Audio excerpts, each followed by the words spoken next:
Vous entrez dans un magasin. Vous n'aviez rien prévu d'acheter. Vous vouliez juste regarder, juste passer le temps. Vous vous promenez dans les rayons. Vous voyez quelque chose, un objet, un vêtement, un gadget, quelque chose qui attire votre attention. Vous le regardez, vous le prenez dans vos mains. Vous vous imaginez l'avoir. Vous vous dites que ce serait bien, que ce serait utile, que ce serait agréable. Vous hésitez quelques secondes, puis vous décidez, vous l'achetez. Sur le moment, vous êtes content. Vous ressentez une satisfaction, une petite excitation. Vous rentrez chez vous avec votre achat. Puis, quelques heures plus tard, parfois quelques jours, vous réalisez, vous n'aviez pas besoin de cet objet. Vous n'en aviez même pas envie avant de le voir. Et maintenant, il est là. Il a coûté de l'argent que vous auriez pu garder, de l'argent que vous auriez pu utiliser autrement. Mais il est trop tard. L'achat est fait. L'argent est parti. Et vous vous demandez, pourquoi vous avez fait ça? Pourquoi vous n'avez pas réfléchi? Pourquoi vous n'avez pas résisté? La réponse est simple. Vous avez été victime d'un achat impulsif. Et les achats impulsifs ne sont pas des accidents. Ce sont des mécanismes neurologiques, des processus cérébraux, des réactions automatiques que vous ne contrôlez pas consciemment. Votre cerveau vous pousse à acheter, et il le fait de manière redoutablement efficace. Le cerveau humain n'est pas fait pour gérer l'argent moderne. Il est fait pour survivre dans un environnement de rareté, pour saisir les opportunités immédiates, pour ne pas laisser passer une chance. Pendant des millénaires, quand nos ancêtres voyaient quelque chose d'utile, ils devaient le prendre tout de suite, parce que demain ce serait peut-être trop tard.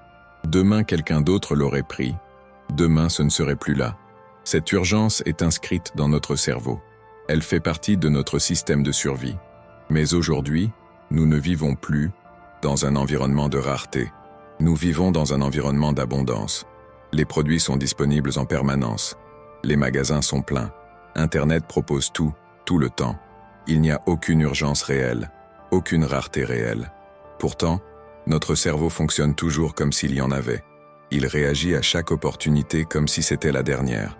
Il déclenche une alerte, une impulsion, un besoin d'agir maintenant. Et vous agissez, vous achetez, sans réfléchir, sans analyser, sans vous demander si vous en avez vraiment besoin. Parce que votre cerveau ne vous laisse pas le temps de réfléchir. Il court-circuite la réflexion, il active l'émotion. Et l'émotion est plus rapide que la raison. Quand vous voyez un produit qui vous attire, votre cerveau libère de la dopamine. La dopamine, c'est le neurotransmetteur du plaisir. C'est ce qui vous fait sentir bien, ce qui crée l'excitation, ce qui génère l'envie. Et cette libération de dopamine ne se produit pas quand vous achetez.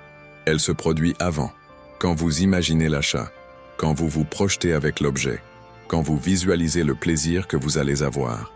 C'est l'anticipation qui crée la dopamine, pas la possession. Une fois que vous avez acheté, une fois que l'objet est à vous, la dopamine chute. L'excitation disparaît, le plaisir s'évapore, et vous vous retrouvez avec un objet que vous ne désirez déjà plus autant. Mais sur le moment, dans le magasin, votre cerveau est inondé de dopamine. Il est en mode récompense. Il veut cette sensation. Il veut ce plaisir. Alors il vous pousse à acheter. Il minimise les conséquences. Il ignore le prix. Il oublie que vous avez un budget. Il ne pense qu'à une chose, obtenir cette récompense immédiate. Et vous cédez, parce que résister à la dopamine est extrêmement difficile. C'est lutter contre votre propre chimie cérébrale. C'est aller à l'encontre d'un système puissant, ancien, profondément ancré. La plupart des gens perdent ce combat. Pas parce qu'ils sont faibles, mais parce qu'ils ne savent même pas qu'ils sont en train de se battre. Les commerçants connaissent ces mécanismes. Ils les étudient, ils les exploitent. Tout est conçu pour déclencher vos impulsions. L'agencement des magasins, les couleurs, les lumières, la musique, les odeurs. Tout est calculé pour vous mettre dans un état émotionnel favorable à l'achat. Les promotions sont placées à hauteur des yeux. Les produits impulsifs sont près des caisses. Les offres limitées créent un sentiment d'urgence artificielle.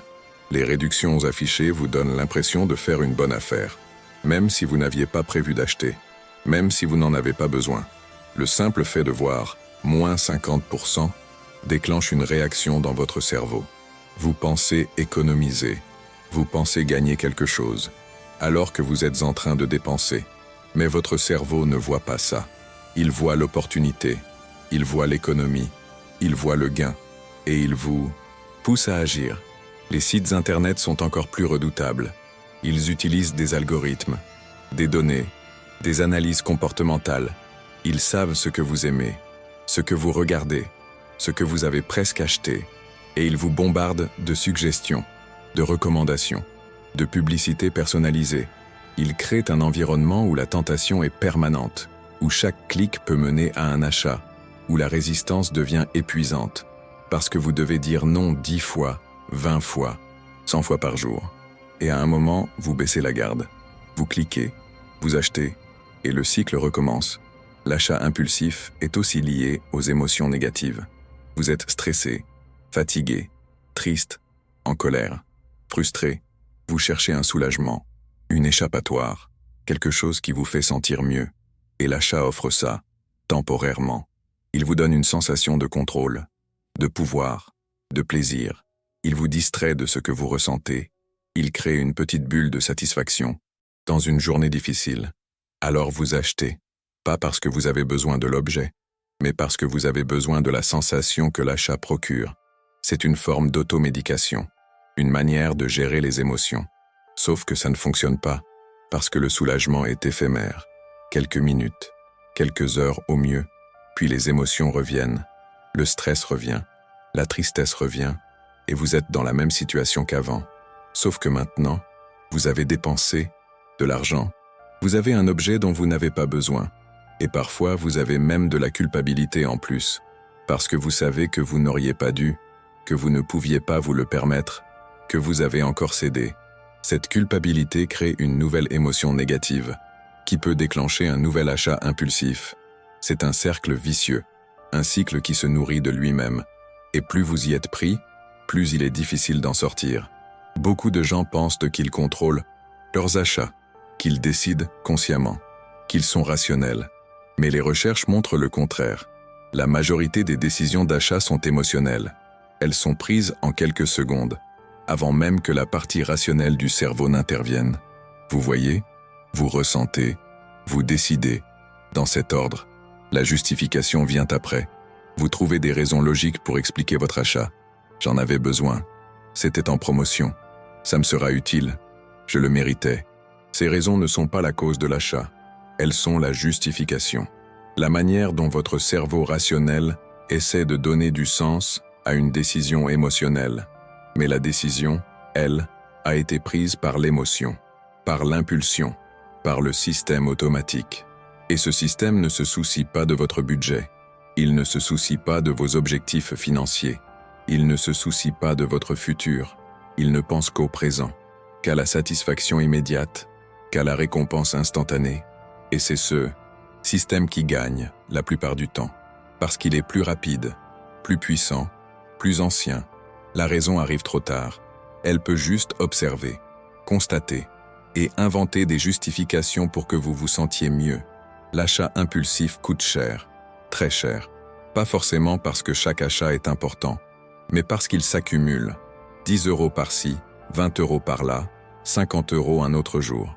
À chaque fois, vous vous dites que ce n'est pas grand-chose, que ça ne compte, pas vraiment, que ce n'est qu'une petite dépense. Mais ces petites dépenses se multiplient, elles s'additionnent, elles forment des centaines, parfois des milliers d'euros par an. De l'argent qui disparaît sans que vous vous en rendiez compte, sans que vous puissiez dire précisément où il est passé. Vous regardez votre compte en banque, il est vide. Vous vous demandez comment c'est possible. Vous avez l'impression de ne rien avoir acheté de significatif. Et c'est vrai, vous n'avez rien acheté de significatif. Vous avez acheté des dizaines de choses insignifiantes, des objets que vous utilisez à peine, des vêtements que vous ne portez jamais, des gadgets qui prennent la poussière, des abonnements que vous oubliez d'annuler. Tout ça, ce sont des achats impulsifs, et leur vrai coût n'est pas seulement l'argent dépensé, c'est aussi l'argent non épargné, l'argent qui aurait pu travailler pour vous, qui aurait pu créer une marge de sécurité, qui aurait pu construire un futur différent. Mais, au lieu de ça, cet argent est parti dans des objets inutiles, dans des satisfactions éphémères, dans du vide. Pour comprendre l'achat impulsif, il faut comprendre la différence entre besoin et envie. Le besoin est réel. Il est nécessaire. Il répond à une fonction. Vous avez besoin de manger, de vous loger, de vous déplacer, de vous vêtir. Ces besoins sont légitimes. Ils doivent être satisfaits. L'envie, elle, est différente. L'envie n'est pas nécessaire. Elle n'est pas fonctionnelle. Elle est émotionnelle. Vous voulez quelque chose parce que ça vous fait plaisir, parce que ça vous attire, parce que vous l'imaginez dans votre vie. Mais vous n'en avez pas besoin. Vous pourriez vivre sans. Et la plupart du temps, après l'avoir acheté, vous réalisez que vous viviez très bien sans avant. Le problème, c'est que votre cerveau ne fait pas la différence. Il traite l'envie comme un besoin. Il lui donne la même urgence, la même importance. Alors vous achetez sur envie comme vous achèteriez sur besoin, sans distinction, sans hiérarchie, sans priorisation. Résultat, vous dépensez pour des choses qui ne sont pas nécessaires, qui n'améliorent pas vraiment votre vie, qui ne servent qu'à satisfaire une impulsion temporaire. Pour reprendre le contrôle, il faut apprendre à identifier cette différence, à reconnaître quand c'est un besoin et quand c'est une envie, et à traiter les envies différemment. Les envies peuvent attendre, elles peuvent être reportées, elles peuvent être évaluées. Les besoins, non. Mais tant que vous confondez les deux, vous continuerez à dépenser impulsivement. Il existe une méthode simple pour réduire les achats impulsifs. La règle du délai. Quand vous voyez quelque chose que vous voulez acheter, ne l'achetez pas immédiatement. Attendez. Quelques heures, une journée, une semaine. Le temps exact dépend du montant. Plus l'achat est important, plus le délai doit être long. Pendant ce délai, vous ne faites rien. Vous n'achetez pas. Vous ne revenez pas voir le produit. Vous laissez passer le temps. Et vous observez ce qui se passe dans votre tête. La plupart du temps, l'envie diminue. Elle s'estompe. Après quelques jours, vous ne pensez même plus à l'objet. Vous réalisez que vous n'en aviez pas vraiment besoin, que c'était juste une impulsion, un moment de faiblesse, une réaction émotionnelle. Et vous êtes soulagé de ne pas avoir acheté. Cette méthode est redoutablement efficace, parce qu'elle insère du temps entre l'impulsion et l'action. Elle permet à la partie rationnelle de votre cerveau de reprendre le contrôle, de poser les bonnes questions. Est-ce que j'en ai vraiment besoin? Est-ce que je peux me le permettre? Est-ce que ça correspond à mes priorités? Est-ce que je l'utiliserai vraiment? Ces questions, vous ne pouvez pas les poser dans le feu de l'action, dans le moment de l'impulsion, parce que l'émotion domine. Mais après un délai, l'émotion retombe, et la raison peut fonctionner. La règle du délai ne vous empêche pas d'acheter. Elle vous empêche juste d'acheter impulsivement. Si après le délai, vous voulez toujours l'objet, si vous pensez toujours que c'est une bonne décision, alors vous pouvez l'acheter. Mais vous l'achèterez consciemment, pas par impulsion. Et ça fait toute la différence. Une autre stratégie efficace, supprimez les tentations. Ne vous mettez pas en situation d'être tenté. Si vous savez que vous avez du mal à résister dans les magasins, n'y allez pas sans raison précise. N'allez pas flâner. N'allez pas juste regarder. Parce que juste regarder se transforme presque toujours en acheter quelque chose. Si vous avez du mal avec les sites internet, désinstallez les applications. Désabonnez-vous des newsletters. Bloquez les publicités. Rendez l'achat plus difficile. Supprimez vos informations de paiement enregistrées. Obligez-vous à entrer vos coordonnées bancaires à chaque fois. Cette friction supplémentaire suffit souvent à stopper l'impulsion. Parce que l'impulsion est paresseuse. Elle cherche la facilité. Si acheter devient compliqué, elle abandonne. Elle passe à autre chose. Et vous ne dépensez pas. La meilleure manière de gérer une tentation, ce n'est pas de lui résister, c'est de l'éviter, de ne pas se mettre dans la situation où elle peut se manifester. Si vous n'allez pas dans les magasins, vous n'achetez pas impulsivement dans les magasins. Si vous ne naviguez pas sur les sites marchands, vous n'achetez pas impulsivement en ligne. C'est simple, c'est évident. Mais peu de gens le font, parce qu'ils pensent qu'ils peuvent résister, qu'ils sont assez forts, qu'ils contrôlent. Mais ils ne contrôlent pas. Personne ne contrôle vraiment. Le seul vrai contrôle, c'est l'évitement. C'est la suppression de la tentation. L'achat impulsif est aussi alimenté par les comparaisons sociales. Vous voyez ce que les autres ont, ce qu'ils achètent, ce qu'ils montrent, sur les réseaux sociaux, dans la vie réelle. Vous voyez leurs nouveaux vêtements, leurs nouveaux objets, leurs nouvelles acquisitions, et vous voulez la même chose. Vous voulez être au même niveau. Vous ne voulez pas être celui qui a moins, celui qui reste en arrière. Alors vous achetez, pas parce que vous en avez besoin, mais parce que vous voulez appartenir, parce que vous voulez correspondre, parce que vous voulez montrer que vous aussi vous pouvez. Cette dynamique est toxique, parce qu'elle transforme chaque achat en déclaration sociale, en message aux autres, en preuve de votre valeur. Mais votre valeur n'est pas dans ce que vous achetez, elle n'est pas dans ce que vous possédez, elle n'est pas dans ce que vous montrez. Votre valeur est ailleurs, dans ce que vous êtes, dans ce que vous faites, dans vos relations, dans votre impact. Mais tant que vous cherchez la validation à travers la consommation, vous continuerez à acheter impulsivement. Vous continuerez à dépenser pour impressionner, pour prouver, pour être vu, et vous ne construirez rien. Vous créerez juste une façade, une illusion de réussite qui repose sur des objets, sur des apparences, sur du vide. Pour sortir de ce piège, il faut arrêter de regarder les autres. Il faut arrêter de comparer. Il faut définir vos propres critères de réussite, vos propres priorités, et accepter que votre chemin ne ressemble à celui de personne d'autre. C'est difficile, parce que la pression sociale est forte, parce que le besoin d'appartenance est profond, mais c'est nécessaire, parce que tant que vous vivez selon les attentes des autres, vous ne vivez pas vraiment. Vous jouez un rôle, et ce rôle coûte cher. Prendre conscience de vos achats impulsifs est la première étape. Commencez à noter. Chaque fois que vous achetez quelque chose que vous n'aviez pas prévu, écrivez-le. Notez ce que c'était, combien ça a coûté, pourquoi vous l'avez acheté, comment vous vous sentiez avant, comment vous vous sentez après. Faites ça pendant 1 mois. Vous serez surpris. Vous découvrirez des schémas, des moments où vous êtes plus vulnérable, des émotions qui déclenchent vos achats, des situations qui vous poussent à dépenser. Cette prise de conscience est puissante, parce qu'elle transforme l'inconscient en conscient. Elle sort le mécanisme de l'ombre. Et une fois que vous voyez clairement ce qui se passe, vous pouvez agir. Vous pouvez anticiper. Vous pouvez mettre en place des stratégies. Vous pouvez éviter les situations à risque. Vous pouvez préparer des réponses alternatives. Quand vous êtes stressé, au lieu d'acheter, vous faites autre chose. Vous marchez. Vous appelez un ami. Vous faites du sport. Vous créez des circuits de remplacement. Des nouvelles habitudes qui satisfont le même besoin émotionnel, mais sans coût financier, sans accumulation d'objets inutiles, sans culpabilité. Ces alternatives ne se créent pas spontanément. Elles doivent être pensées, planifiées, entraînées. Mais une fois qu'elles sont en place, elles fonctionnent. Elles remplacent progressivement l'achat impulsif. Et vous reprenez le contrôle. L'achat impulsif n'est pas une question de volonté, c'est une question de système.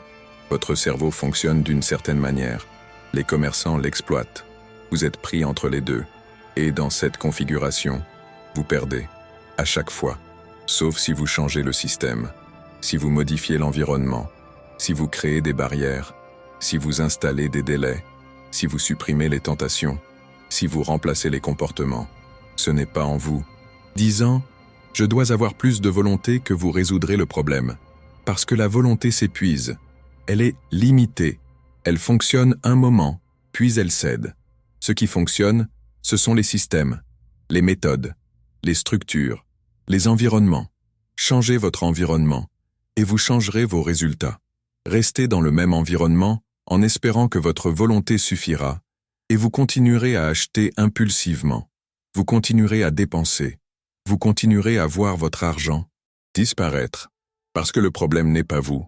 Le problème est la configuration. Et tant que la configuration reste la même, les résultats restent les mêmes.